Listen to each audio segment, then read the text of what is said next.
Hey y'all, it's Melissa. Welcome back to Twin Oaks Farm Poultry. Thank you so much for joining us here.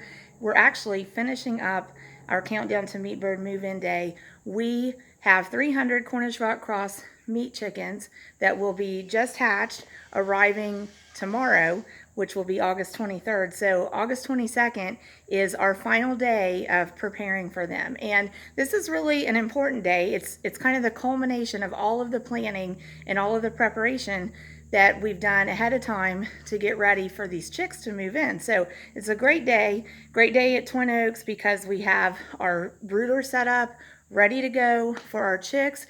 We're also in kind of the heart of summertime, so we actually are anticipating really great temperatures to brood chicks in. And in fact, this building that we're in is just a 30-foot by 30-foot wooden structure barn, but it really was specifically designed to make it easier to raise meat chickens in the summer when the weather is hot. So this whole plan was thought out with that goal in mind, to be able to cool it down as much as possible by natural means and help the birds cope with summer heat.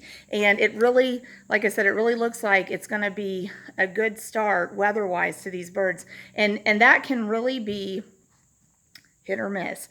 And we have been taught by Mother Nature time and time again that we can't predict the weather. And in our situation, we are very dependent on what the temperature is outdoors as far as what we have to help our birds in our flock cope with. So with it being hot, that's great. This is a great time of year to have birds and start them out when you're dependent on the outside weather, because week-old birds, week-old chicks want to be about 95 degrees.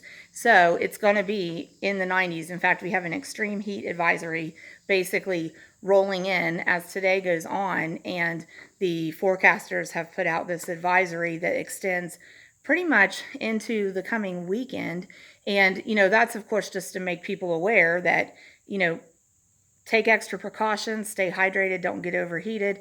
But for us, here with the chicks, that's super. It's super weather to start chicks in, and we have had it all. We've had really hot weather in November that we lost chicks to heat and chickens to heat, and we've had really cold weather in June that we lost chickens to having gotten chilled at the wrong stage in development, and you lose them later on. So we've had bad luck with weather. So it's just kind of a nice turn of events that we kind of see some good weather that's really going to coincide with the stage of life that we have a flock in. So we're kind of looking forward to that. But nonetheless, we do still see that temperatures are going to be down like in the 60s overnight. So in that case, we are not going to escape having to use some supplemental heat, and we do that in the form of heat lamps. So tip 22, and no matter how many steps you spread it out into, or condense it into, the last day before your chicks arrive, our final tip is get your brooder ready. So that's what we're going to take a look at in this video. Take a look at our brooder as it is set up and ready for our chicks to move in. It's basically turnkey at this point. It's just waiting on them to arrive. And we do that the day before, because with our chicks being mailed and shipped to us from a hatchery, they're going through the postal service. We have no idea what time they're going to arrive. They could arrive late in the day, but they could also arrive like at 7:30 in the morning. So we make it a point the night before to have everything ready, including like water down on the floor, including having heat lamps on if supplemental heat appears to be needed, because if they do arrive early, we want it to be all ready to go. So in addition to seeing our brooder, also going to show you another practice that we are implementing for this flock that we haven't done before, but it's just a visual record keeping tool that will assist us in keeping track of and up to date on some of the things that we like to have kind of instant recall on with our flocks. So here is our situation for a brooder. And basically, we've shown this in other videos, but this is basically a space within a space. So it's a temporary housing setup within a permanent housing setup.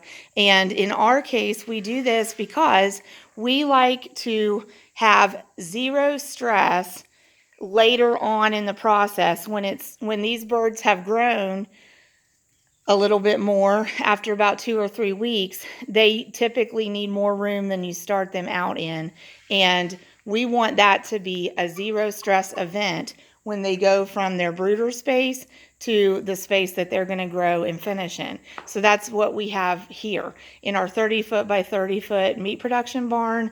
We've created a space with these short knee-high wooden walls where our 300 birds can grow and finish throughout that space of the barn. And then we've pulled in a more confined area that's a temporary brooding situation, and we've used our transport crates in a different application to create a temporary wall. So let me show you a couple of things in the brooder that might apply to your situation, especially if you give the chicks like any kind of floor space, even if it's a small room of some kind.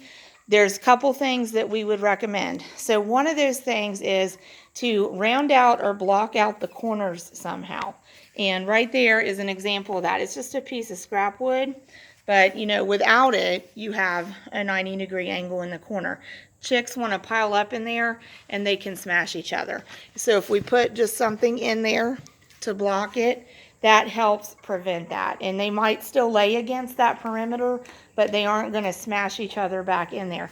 And as they grow, you do have to be mindful of this. They can typically hop over that and jump in behind. So if they start doing that, we have to maybe get a different size piece of lumber to put there. Another thing you can see here is we've put pieces of scrap lumber under the water. Now, so these are their 1-gallon waters. We have 5 of them in here to start with. Chances are we will add more 1-gallon waters. As far as placement, we just put them where we want to put them. And we try to make it in proximity to where their brooding space is, like especially if we're using heat lamps. We want some of that heat to kind of take in the area where we have the waters and the feeders, so that when they need the supplemental heat and it's on, it's going to take in where the waters and feeders are, so they are still encouraged to go eat and drink at will. The risers underneath, as the birds grow, we actually put multiple risers under those with the goal of keeping the tray, the height of the tray, at the height of the bird's back. These, however, are not in here for that purpose. These are just in here to help get the water trays up off of the pine shavings a little bit, because the birds, even as chicks, they are notorious for kicking pine shavings into those trays. Guarantee you they're going to fill them with pine shavings. The pine shavings absorb the water, and they have to be cleaned out multiple times a day. But having them on something a little solid is one tactic to try to help minimize that, and you still have to monitor and clean it. But we will have to watch this, though, because there is possibility that these trays may be sitting too high for the newly hatched chicks, and if that's the case, I just will have to remove the scrap lumber for now until they grow a little bit. So, and we do have our heat lamps in place. I'm not turning those on right now because it's in the 90s, but we will probably turn those on this evening, late into the evening, just on the off chance that we would get our birds arriving, say like at 7:30 in the morning. We'd be ready to go. So there's one last thing in our building I want to show you, and if you have any questions about that brooder setup, put them in comments and I'll surely answer what I can. But I want to show you a practice that I'm going to use with this flock. We put a visual information board up here on the wall for this flock, and so basically I'm just including information up here that we like to track. So this identifies this flock. It's our 6th flock of 2023. That's the date that this flock is running for. That's just a little motivation and inspiration. We like that saying, work for it more than you talk about it. We also like the saying, plan your work and work your plan. And it reminds us to stick to the plan and not get discouraged. That's our farm motto: stay rooted in what sustains, grow from what inspires. Twin Oaks Farm. Those are the actual Twin Oaks. The Twin Oaks are a real thing. So these are some things we like to keep track of. How much bedding have we used and when? So we put 4 bags of pine shavings down in that brooder to prepare for the birds. We did that today. How much money have we spent? What's this project costing us?